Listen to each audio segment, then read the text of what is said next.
Hello student, आपका knowledge of math science channel पर हार्दिक अभिनंदन है।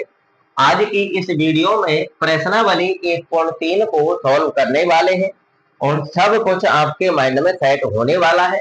आपको मैं एक बात बतला देता हूं, अगर आप इस चैनल से जुड़कर रेगुलरिटी के तहत आप अध्ययन करते रहेंगे तो ये मैं दावे के साथ बोल सकता हूं कि आपको गणित बहुत इजी लगने लगेगी और इस चैनल पर कठिन से कठिन समस्या का समाधान बिल्कुल साधारण बना दिया जाता है। और जो कुछ आपको समझ में नहीं आता है आपकी क्लास के अंदर या फिर किसी अन्य टीचर से आप शिक्षा ग्रहण कर रहे हैं वहां से, तो इस चैनल पर आकर वो सब कुछ आपकी समझ में आएगा। परंतु आप रेगुलरिटी के तहत इस चैनल से शिक्षा ग्रहण करते रहना बस, ठीक है ना। यही कार्य आपको करना है बस, और सब कुछ मेरे ऊपर छोड़ दीजिए, सब कुछ मैं करने वाला हूँ, ठीक है ना। आप तो केवल एकाग्रचित्त होकर के देखते रहिए बोर्ड की तरफ और मेरी आवाज को ध्यानपूर्वक सुनते रहिए। तो देखिए प्रश्नावली 1.3 को हम क्वेश्चन नंबर फर्स्ट से स्टार्ट करने वाले हैं, ठीक है ना। तो देखिए क्वेश्चन नंबर फर्स्ट को हम पढ़ लेते हैं। पहले क्या बोल रहा है, रिक्त स्थानों में प्रतीक, ये जो आप चिन्ह देख रहे हैं ये प्रतीक है उपसमुच्चय का। किसका? उपसमुच्चय का, जिसको हम इंग्लिश में सबसेट बोलते हैं, ठीक है ना। तो उपसमुच्चय का ये चिन्ह होता है। और आगे दूसरा चिन्ह देख रहे हैं, ये उपसमुच्चय का चिन्ह है और इसको काट रखा है, तो इसका मतलब है कि उपसमुच्चय नहीं है, ठीक है ना। तो इन दोनों में से किसी एक चिन्ह को भरकर सही कथन बनाइए। तो क्वेश्चन नंबर फर्स्ट का फर्स्ट पॉइंट आपके सामने है। इधर आपको एक समुच्चय दे रखा है रोस्टर रूप में 2,3,4, और इधर भी आपको दूसरा समुच्चय दे रखा है रोस्टर रूप में 1 2 3 4 5। अब ऐसे खाली जगह में ये चिन्ह आएगा या फिर ये चिन्ह आएगा, इन दोनों में से कोई एक चिन्ह आपको भरना पड़ेगा। तो चिन्ह आप तभी भर सकते हैं या फिर अन्य क्वेश्चनों को तभी आप सॉल्व कर सकते हैं जब आपको इनके बारे में नॉलेज होगी, इनका आपके दिमाग में ज्ञान मौजूद होगा, तभी आप इन सवालों को सॉल्व कर सकते हैं। तो सबसे पहले आपको इनके बारे में ही ज्ञान अर्जित करना है, ठीक है ना। तो प्रश्नावली 1.3 को हम बाद में सॉल्व करेंगे, पहले आपको इनके बारे में समझना है कि सबसेट क्या होता है और नॉट सबसेट क्या होता है। तो आइए ध्यानपूर्वक समझिए, मैं आपके लिए समझाने वाला हूं, ठीक है ना, ध्यानपूर्वक समझना। तो देखिए यहाँ पर मैं दो समुच्चय ले रहा हूं, ठीक है ना। एक समुच्चय तो यह है ए, जिसके अवयव है ए बी और सी, ठीक है ना। एक समुच्चय तो आपका यह है, और एक दूसरा समुच्चय ले लेते हैं जिसके अवयव है A B C D E F, ये अवयव है, ठीक है ना। तो देखिए जो ये समुच्चय है, इस समुच्चय का प्रत्येक अवयव इस समुच्चय में विद्यमान है नहीं है। इस समुच्चय के अवयव है ए बी सी, और इस समुच्चय के अवयव है A B C D E F, यानी ये अवयव इसमें विद्यमान है, ये रहे ए बी सी, ठीक है ना।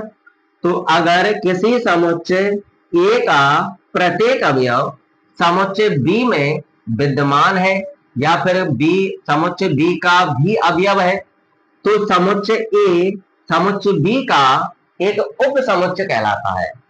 आगे समझ में? तो ध्यानपूर्वक फिर से समझिए, मैं रिपीट कर रहा हूं। अगर देखिए यहाँ पर इस समुच्चय का प्रत्येक अवयव इस समुच्चय में है नहीं है, तो ये समुच्चय इस समुच्चय का उप समुच्चय कहलाएगा, सबसेट कहलाएगा। आगे होगी अब तो समझ में, ठीक है ना। तो यानी ऐसे समुच्चय ए का प्रत्येक अवयव समुच्चय बी में विद्यमान है, इसलिए समुच्चय ए समुच्चय बी का क्या है, एक उप समुच्चय है, एक सबसेट है, ठीक है ना। अब इस बात को हम गणित में कैसे बोलेंगे वो आइए समझिए, गणित में कैसे लिखना है वो देखिए। तो देखिए यहां पर ए सबसेट बी, ऐसे कैसे लिखना है, ए सबसेट बी ऐसे लिखना है। इसका मतलब क्या है कि समुच्चय ए का प्रत्येक अवयव समुच्चय बी का भी अवयव है, ठीक है ना। तो आप देख सकते हैं यहाँ पर एग्जांपल दे रही है कि ये इसमें मौजूद है, तो ये इसका क्या है, उपसमुच्चय है। लिख दिया हमने, ऐसे लिखेंगे। और इन अवयवों के बारे में यहाँ पर दर्शाना है। यदि ए एप्सिलॉन ए, ठीक है ना, इसका मतलब यानी जो स्मॉल ए है, ये समुच्चय कैपिटल ए का क्या है, अवयव है, ठीक है ना। तो जब ये इसका अवयव है तो, और यहाँ पर लिख दिया हमने कि ये इसका उपसमुच्चय है, तो ये इसका भी क्या होगा, एक अवयव होगा। तो यहाँ पर आपको एक चिन्ह लगाना है, ये ठीक है ना, ये एरो पर चिन्ह लगाना है। इसको हम इंग्लिश में इम्प्लीज बोलते हैं। क्या बोलते हैं, इम्प्लीज, जिसका अर्थ होता है तात्पर्य। इंग्लिश में बोलते हैं इसको इम्प्लीज, ठीक है। इसका मतलब क्या है, तात्पर्य, ठीक है ना।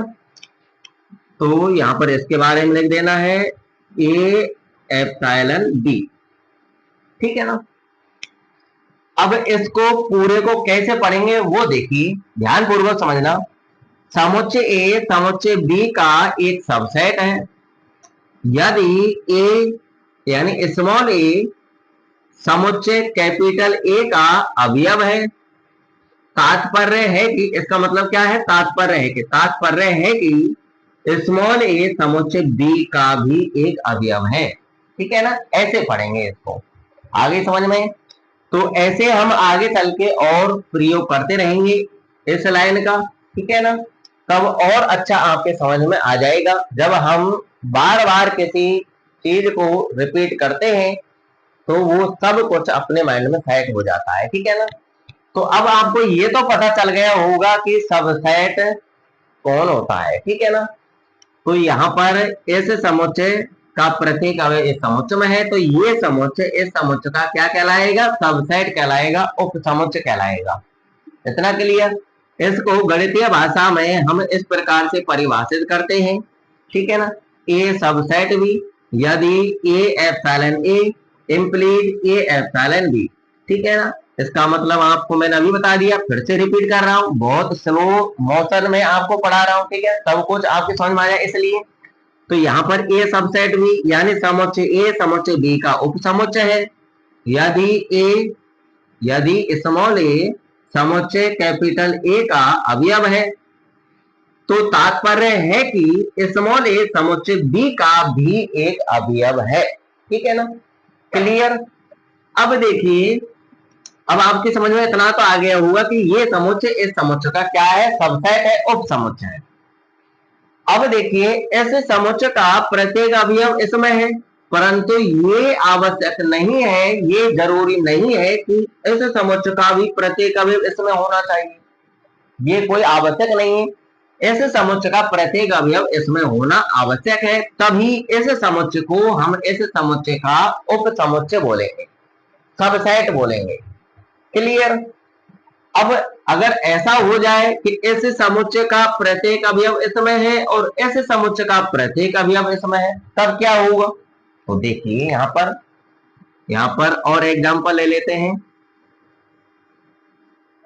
जैसे दूसरा समुच्चय ले लेते हैं, जैसे ए comma B comma C comma D, ठीक है ना। एक समुच्चय ये है आपका, और दूसरा समुच्चय ए comma B comma C comma D, ठीक है। अब आप यहां देख सकते हैं कि इस समुच्चय का प्रत्येक अवयव इस समुच्चय में है और इस समुच्चय का प्रत्येक अवयव इस समुच्चय में है। तो जब ऐसी कंडीशन आ जाए तो ये साफ नजर नहीं आ रहा कि ये दोनों समुच्चय क्या है, इक्वल है, बराबर है, ठीक है ना। अब इसको गणितीय माध्यम में कैसे प्रदर्शित करेंगे, इस प्रकार से।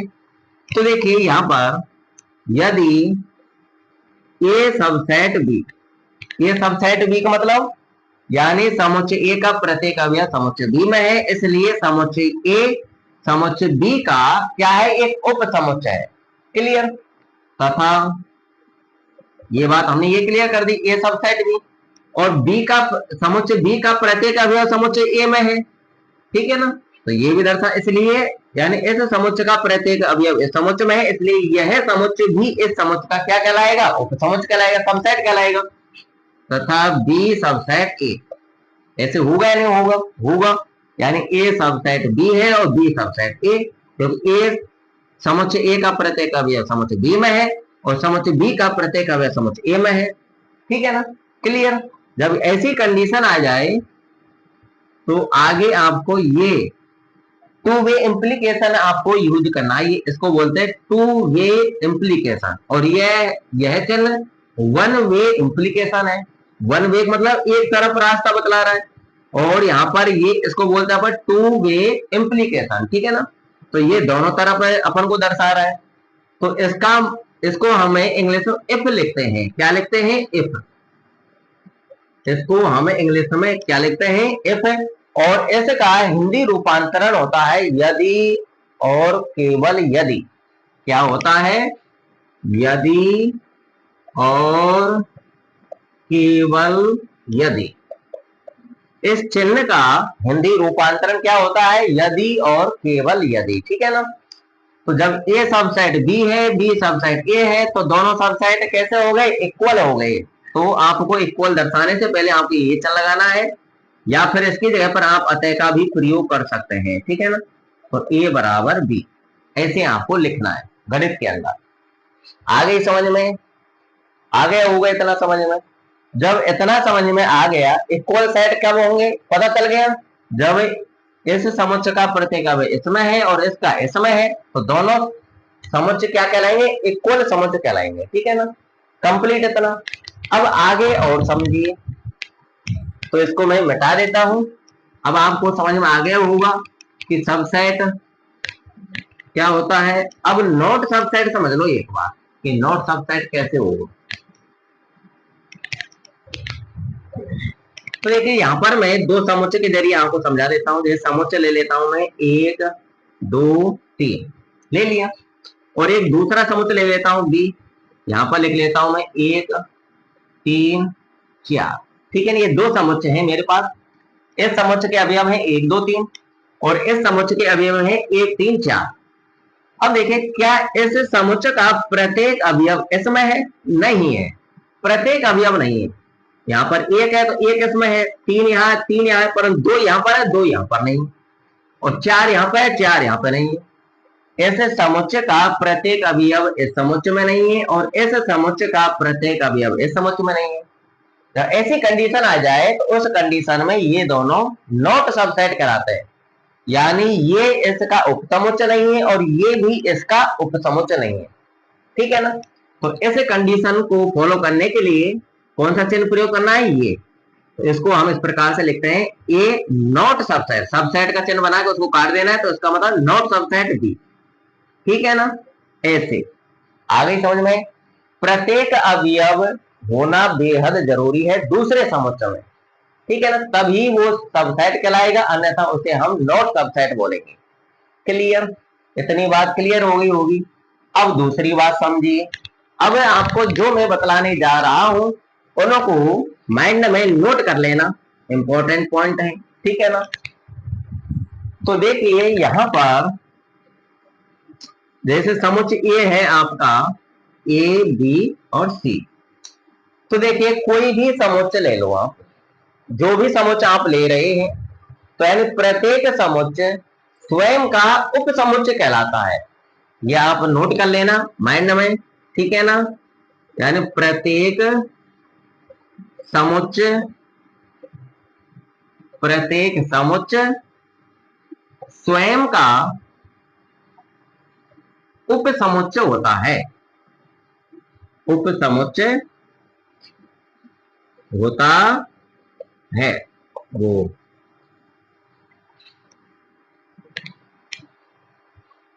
ठीक है ना, इसको इंग्लिश में क्या बोलते हैं? उप समुच्चय को सबसेट। क्लियर? तो ये ध्यान रखना है कि प्रत्येक समुच्चय स्वयं का क्या होता है? सबसेट होता है, उप समुच्चय होता है। क्लियर?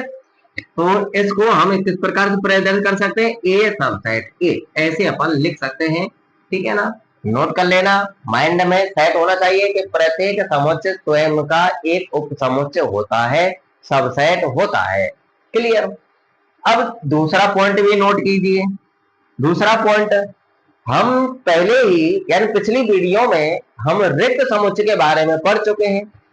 रिक्त समुच्चय में कोई भी अवयव नहीं होता है जिसको हम फाई से प्रदर्शित करते हैं, ठीक है ना। तो जो ये रिक्त समुच्चय होता है, रिक्त समुच्चय फाई, ठीक है ना, ज्यादातर हम फाई से प्रदर्शित करेंगे या फिर हम ऐसे मजला कोष्ठक से भी प्रदर्शित कर सकते हैं ऐसे, ठीक है ना। तो जो भी रिक्त समुच्चय होता है वो प्रत्येक समुच्चय का सबसेट होता है। आगे समझो, रिक्त समुच्चय जो होता है वो प्रत्येक समुच्चय का उप समुच्चय होता है, सबसेट होता है। क्यों?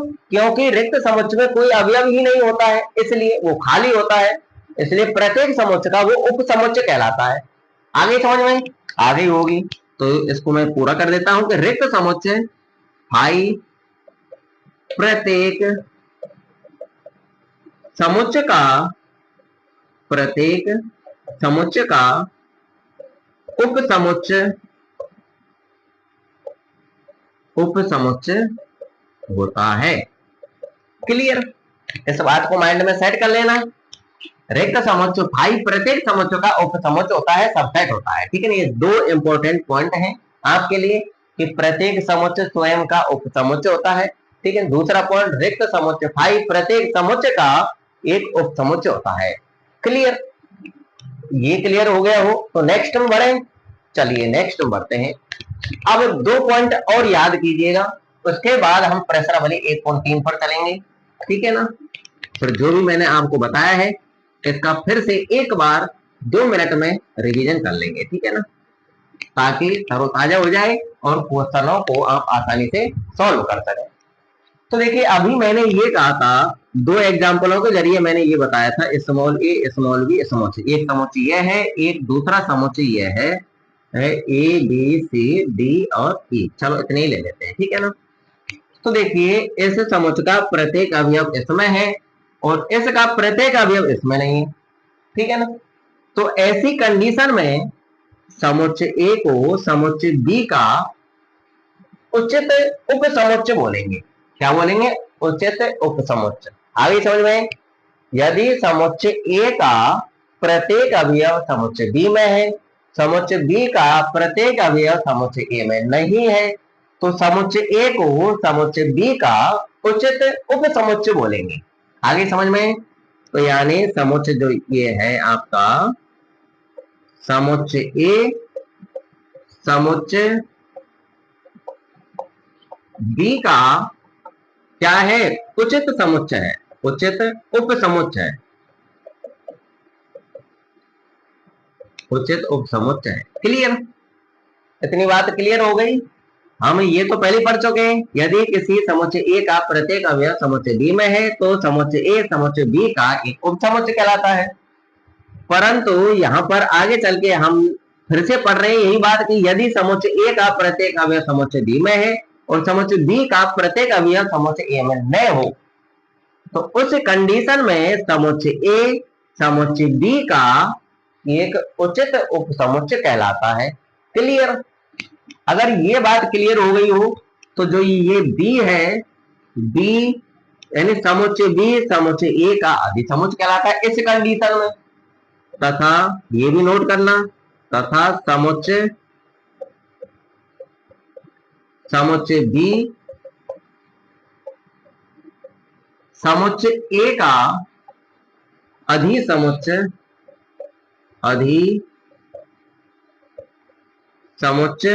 है। आगे समझ में, समुच्चय ए का प्रत्येक अवयव समुच्चय बी में है परंतु समुच्चय बी का प्रत्येक अवयव समुच्चय ए में नहीं है, तो समुच्चय ए समुच्चय बी का उचित उप समुच्चय कहलाता है और समुच्चय बी समुच्चय ए का अधिसमुच्चय कहलाता है। फिर आगे चल के ये मत सोचना कि उप समुच्चय उचित उप समुच्चय किसे कहते हैं, अधिसमुच्चय किसे कहते हैं। ये बात इसलिए मैं यहीं पे क्लियर कर रहा हूं कि समुच्चय ए का प्रत्येक अवयव समुच्चय बी में है परंतु समुच्चय बी का प्रत्येक अवयव समुच्चय ए में नहीं है, इसलिए समुच्चय ए समुच्चय बी का उचित उप समुच्चय कहलाएगा और समुच्चय बी समुच्चय ए का अधिसमुच्चय कहलाएगा। ये तो इसका है उचित उप समुच्चय और ये इसका क्या है? अधिसमुच्चय है, यानी अधिक मतलब बड़ा। तो यानी ये बड़ा समुच्चय है इसका।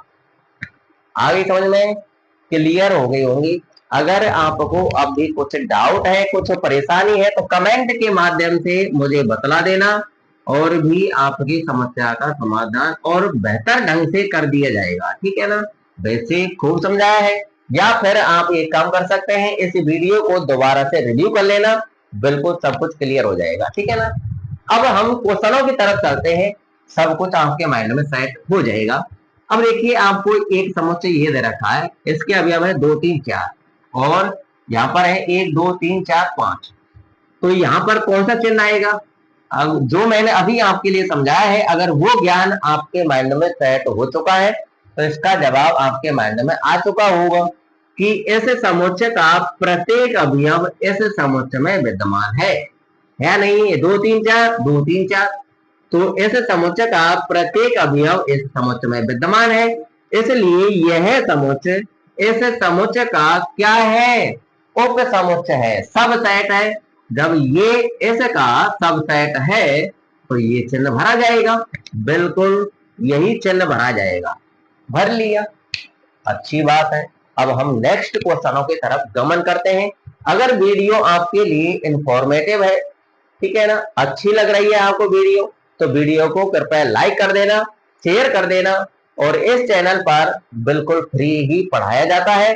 अगर आपको रेगुलरिटी के तहत क्लास 11th का मैथ का पूरा कोर्स पढ़ना है तो इस चैनल को सब्सक्राइब कर लेना और बेल आइकन बटन प्रेस जरूर कर लेना, ताकि प्रत्येक वीडियो का नोटिफिकेशन आपके पास समय समय पर पहुंचता रहे। ठीक है ना, अब हम नेक्स्ट क्वेश्चनों की तरफ चलते हैं। अब देखिए सभी क्वेश्चन बहुत ही आसान हैं और बहुत जल्दी सॉल्व होंगे, क्योंकि जो ज्ञान आपको अर्जित करना था वो मैंने आपके लिए करा दिया है। अब क्वेश्चन नंबर फर्स्ट के नेक्स्ट पॉइंट देखिए, दूसरा तीसरा चौथा पांचवा, 2 पॉइंट और है, छठवा और सातवां, उनको हम नेक्स्ट में देखेंगे। पहले इनको देख लीजिए। सेकंड पॉइंट, यहाँ पर आपको 2 समुच्चय दे रखे हैं, ठीक है, रोस्टर रूप में है दोनों। इस समुच्चय के अवयव है ए बी सी और इस समुच्चय के अवयव बी सी डी। तो क्या इस समुच्चय का प्रत्येक अवयव इसमें है? नहीं है। बी और सी तो है परंतु ए इसमें नहीं है, और यहाँ पर डी है, डी यहाँ पे नहीं है। ठीक है ना, तो यानी ये समुच्चय इस समुच्चय का सबसेट नहीं है। ठीक है ना, नॉट सबसेट है। क्या है? Not subset. तो जब सबसेट ही नहीं है तो नॉट सबसेट वाला चिन्ह भर देंगे। ठीक है ना, ये रहा, कंप्लीट हुआ सेकंड। तीसरा देखिए, अब आपको ये समुच्चय निर्माण रूप में दे रखे हैं। ठीक है ना, तो सभी एक्स का समुच्चय जहां कोलन का चिन्ह है, ये 2 बिंदु सी, ठीक है ना, ये कोलन बोलते हैं इसको मैथ के अंदर, और वैसे अनुपात का चिन्ह लग रहा है आपको। ठीक है ना, तो सभी एक्स का समुच्चय जहां एक्स आपके विद्यालय की कक्षा 11 का एक विद्यार्थी है। एक्स क्या है? आपके विद्यालय की कक्षा 11 का एक विद्यार्थी है। ठीक है ना, कक्षा 11 का विद्यार्थी है आपके विद्यालय का। ठीक है ना, फिर खाली जगह, फिर दूसरा समुच्चय निर्माण दो रूप दे रखा है, सभी एक्स का समुच्चय जहां एक्स आपके विद्यालय के एक विद्यार्थी है। तो एक्स क्या है? आपके विद्यालय का एक विद्यार्थी है। तो यानी आपके विद्यालय में तो कई कक्षाओं के विद्यार्थी हैं, पहली कक्षा, दूसरी, तीसरी, चौथी, पांचवी, छठवीं, ऐसे ही। यहाँ पर 11वीं की बात हो रही है तो 11 12 तक तो होगा ही। ठीक है, चलो 12 तक नहीं, 11 तक तो होगा ही, ये मान के चलो। तो देखिए यहाँ पर तो है कक्षा 11 के विद्यार्थी और यहाँ है आपके विद्यालय के विद्यार्थी।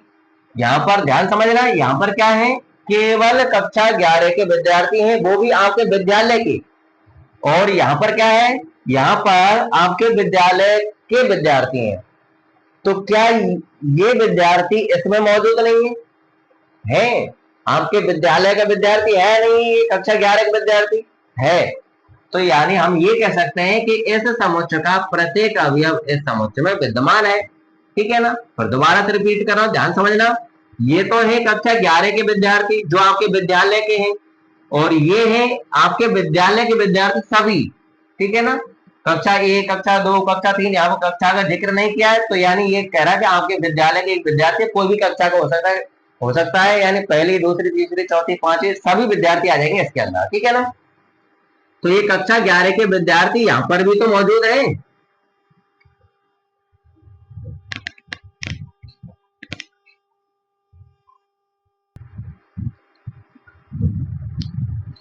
तो ये आगे होगा समझ में। इसको दूसरे टाइप से और समझने का प्रयास कीजिए।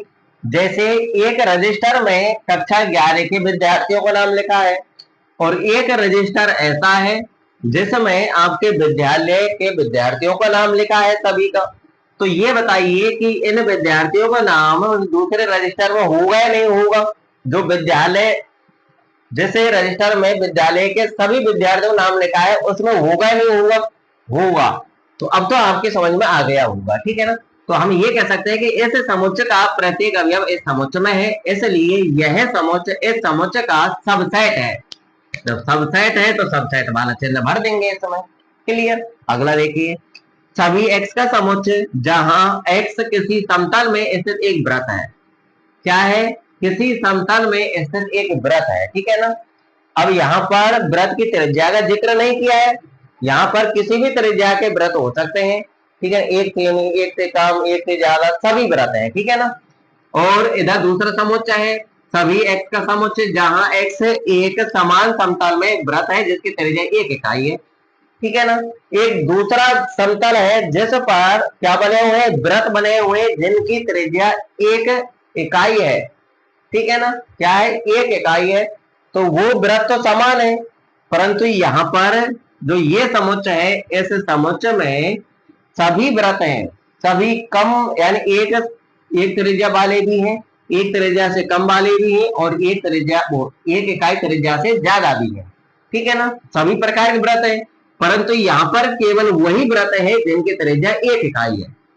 तो यहाँ पर तो सभी प्रकार के वृत्त है। क्या ऐसे समुच्चय का प्रत्येक अवयव इसमें विद्यमान है? नहीं है।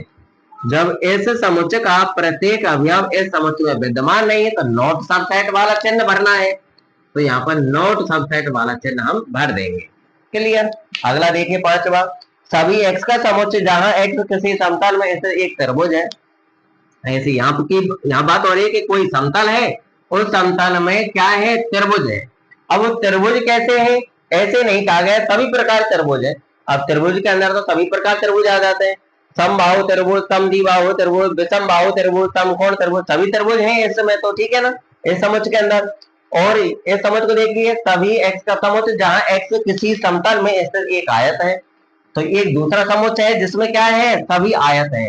यहाँ पर त्रिभुज है, यहाँ पर आयत है, तो ये तो साफ नजर आ रहा है कि ऐसे समुच्चय का प्रत्येक अवयव इस समुच्चय में विद्यमान नहीं है, क्योंकि यहाँ त्रिभुज है, यहाँ आयत है। तो त्रिभुज आयत कैसे हो सकते हैं, नहीं हो सकते, इसलिए यह भी नॉट सबसेट है, ठीक है ना। तो यानी ये समुच्चय इस समुच्चय का उप समुच्चय नहीं है, सबसेट नहीं है, नॉट सबसेट है। तो नॉट सबसेट वाला चिन्ह हम यहाँ भर देंगे।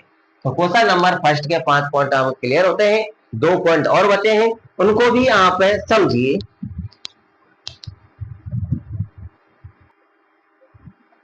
तो देखिए, छठवां और सातवां भी क्वेश्चन आपके सामने आ चुका है, क्वेश्चन नंबर फर्स्ट का। तो देखिए, ये भी आपको समुच्चय निर्माण रूप में दे रखे हैं, पढ़ लेते हैं। छठवां, सभी x का समुच्चय जहां x किसी समतल में इसे एक समबाहु त्रिभुज है। एक समुच्चय है जिसमें क्या है, समबाहु त्रिभुज है, ठीक है। सभी समबाहु त्रिभुज विद्यमान है एक इसमें समुच्चय में। अब ये दूसरा समुच्चय है, खाली जगह, दूसरा समुच्चय देखिए, सभी x का समुच्चय जहां x किसी समतल में इसे एक त्रिभुज है। एक दूसरा समुच्चय है जहां पर सभी प्रकार के त्रिभुज है। यहाँ पर कहा है कि त्रिभुज है, त्रिभुज तो कई प्रकार के होते हैं, त्रिभुज के अंदर सभी प्रकार के त्रिभुज आ जाते हैं, समबाहु, समद्विबाहु, विषमबाहु, समकोण, ठीक है ना। तो यहाँ पर तो इस समुच्चय के अंदर तो सभी प्रकार के त्रिभुज हैं और यहाँ पर केवल समबाहु त्रिभुज है। क्या ये समबाहु त्रिभुज यहाँ विद्यमान नहीं है? क्योंकि यहाँ पर तो सभी प्रकार के त्रिभुज है, समबाहु त्रिभुज भी है, यहाँ विषमबाहु त्रिभुज भी है, यहाँ समकोण त्रिभुज भी है, ठीक है ना, यहाँ पर समद्विबाहु त्रिभुज भी है। तो यानी हम ये कह सकते हैं कि इस समुच्चय का प्रत्येक अवयव इस समुच्चय में विद्यमान है। जब विद्यमान है तो ये समुच्चय इस समुच्चय का सबसेट कहलाएगा। तो सबसेट वाला चिन्ह भर देंगे। क्लियर। अगला देखिए सातवां, सभी x का समुच्चय जहां x एक सम प्राकृत संख्या है। इस समुच्चय में क्या है, सम प्राकृत संख्या है।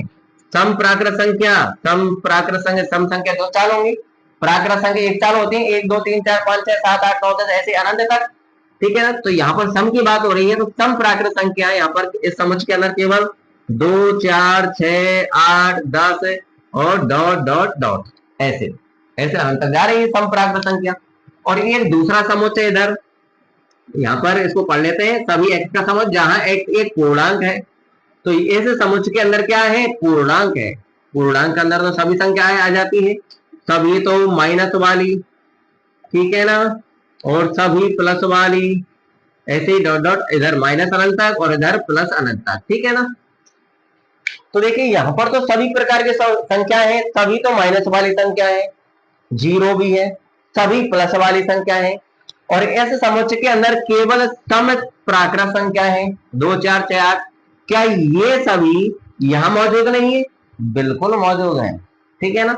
ये सभी सम संख्याएं यहाँ पर भी तो मौजूद है, यहाँ पर 1 2 3 4 5 6 7 8 9 10 ऐसे अनंत तक। तो ऐसे समुच्चय का प्रत्येक अवयव इस समुच्चय में विद्यमान है, आगे समझ में। तो यानी जब विद्यमान है तो ये समुच्चय, इस समुच्चय का क्या है, एक सबसेट है। सबसेट है तो सबसेट वाला चिन्ह भर देना है। कंप्लीट हुआ क्वेश्चन नंबर फर्स्ट। अब हम सेकंड क्वेश्चन की तरफ गमन करते हैं, वो इससे भी जल्दी सॉल्व होगा, ठीक है ना।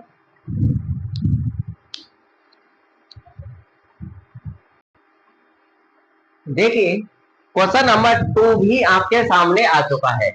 क्वेश्चन नंबर 2 क्या कह रहा है, देखिए, जांचिए कि निम्नलिखित कथन सत्य है अथवा असत्य है। ये आपको जवाब देना है कि ये जो कथन है ये सत्य है या असत्य है। चलिए पढ़ते हैं फर्स्ट पॉइंट। ये आपका एक समुच्चय है, small a comma small b इस समुच्चय के अवयव है। ये not subset small b small c small a, तो ये दूसरा समुच्चय है जिसके अवयव है small a small b small c. तो नॉट सबसेट का मतलब यह है कि इस समुच्चय का प्रत्येक अवयव इस समुच्चय में नहीं है, यही तो है इसका मतलब।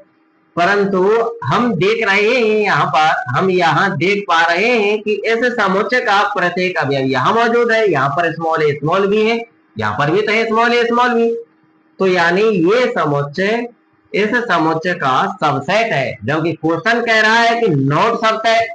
तो यानी ये गलत कह रहा है, नहीं कह रहा है, कह रहा है, यानी ये कथन असत्य है, ठीक है ना। यहाँ पर सबसेट आना चाहिए था, परंतु ये क्वेश्चन गलत बोल रहा है, तो यहाँ पर आएगा असत्य। तो ये कथन क्या है आपका, असत्य है, ठीक है। अगला देखिए दूसरा, ये समुच्चय है आपका, इसके अवयव है स्मॉल ए कॉमा स्मॉल ई। ये क्या है, अंग्रेजी वर्णमाला के दो अक्षर हैं, स्मॉल ए स्मॉल ई, जो भी स्वर हैं। क्या है ये स्वर, ए ई आई ओ यू, ये अंग्रेजी वर्णमाला के 5 स्वर होते हैं, ठीक है ना। अब यहाँ पर चिन्ह है सबसेट का, यहाँ पर समुच्चय निर्माण रूप दे रखा है, पढ़ लेते हैं। सभी एक्स का समुच्चय जहां एक्स अंग्रेजी वर्णमाला के एक स्वर है। तो ये जो समुच्चय है, इस समुच्चय के अंदर कौन कौन से अवयव है, अंग्रेजी वर्णमाला के स्वर हैं। यहाँ पर 5 स्वर है, अंग्रेजी वर्णमाला 5 स्वर है, ए ई आई ओ यू, ठीक है ना। यहाँ पर अंग्रेजी वर्णमाला 5 स्वर है, यहाँ पर अंग्रेजी वर्णमाला 2 स्वर है। तो ये दोनों यहाँ मौजूद है या नहीं है, यहाँ पर तो केवल 2 ही है, यहाँ पर 5 है, तो ये यहाँ पर भी मौजूद होंगे। तो यानी ये इस समुच्चय का प्रत्येक अवयव इस समुच्चय में विद्यमान है, इसलिए यह समुच्चय इस समुच्चय का क्या है, सबसेट है। सबसेट है तो सबसेट वाला ही चिन्ह लगा रखा है यहाँ पर। तो यानी ये कथन सत्य बोल रहा है, सत्य है ये कथन आपका, ठीक है, और ये असत्य। तीसरा देखिए, एक समुच्चय ये रहा, एक ये रहा। तो इस समुच्चय के अवयव है 1 2 3, और इस समुच्चय के अवयव है 1 3 5। तो इस समुच्चय का प्रत्येक अवयव यहाँ पर विद्यमान है, तो बीच में लग रहा है क्या, सबसेट का चिन्ह। तो इस सबसेट का मतलब तो यही हुआ कि इस समुच्चय का प्रत्येक अवयव इस समुच्चय में विद्यमान है, जबकि ऐसा है ही नहीं। यहाँ पर 2 है, यहाँ 2 है ही नहीं। तो यानी ऐसे समुच्चय का प्रत्येक अवयव यहाँ पर विद्यमान नहीं है। तो यह समुच्चय इस समुच्चय का क्या है, नॉट सबसेट है। तो नॉट सबसेट वाला चिन्ह आना चाहिए था, तो यहाँ पर सबसेट वाला चिन्ह दे रखा है, गलत दे रखा है, इसलिए ये कथन आपका असत्य है। क्या है, असत्य। क्लियर। अगला देखिए चौथा। तो देखिए यहाँ पर एक समुच्चय जिसके अंदर एक ही अवयव है। तो एक बात मैं आपके लिए पहले बताना भूल गया था, जिस समुच्चय के अंदर केवल एक ही अवयव विद्यमान होता है उसे हम एकल समुच्चय बोलते हैं, ठीक है ना। आगे समझ में क्या बोले हैं, एकल समुच्चय। तो यहाँ पर ये एक समुच्चय है जिसके अंदर केवल एक ही अवयव है स्मॉल a, और यहाँ पर ये दूसरा समुच्चय है।